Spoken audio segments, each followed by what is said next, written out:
Okay, welcome to question 5 of the test.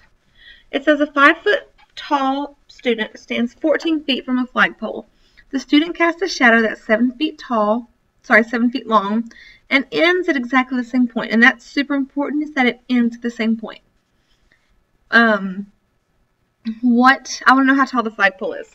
So I've already highlighted H and 5, this person, because they are both corresponding, which means that they're both in the same position. They're in the same place.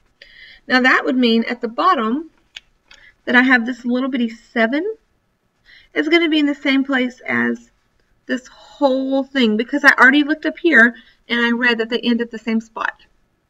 Now this is a little bit tricky because this part here is 7 and 14 only represents the little part. So I need to add these together to find out that the total distance from the flag to the shadow is 21 feet. Now that I have this, I can set up a proportion. Now remember, there's lots of ways to set it up, so I'm going to set it up how I would do it first. I would say H goes to 14 because I'm doing the big triangle first. H, not 14, I apologize, 21.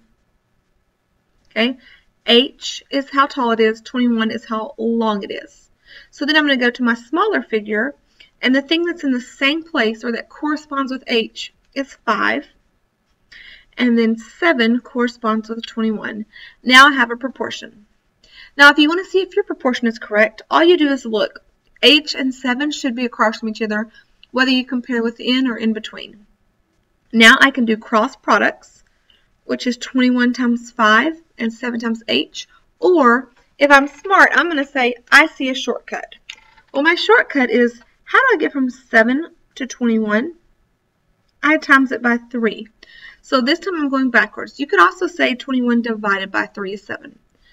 But up here, if I'm going from right to left, I'm timesing by 3, so I times by 3. So my height has to be 15 feet tall. Now several people missed this question and picked 10 because they did not use 14 right here. They used 14 instead of 21. So make sure you read the question and then just go back and look at the picture to see if it makes sense. So the answer to number 5 is B.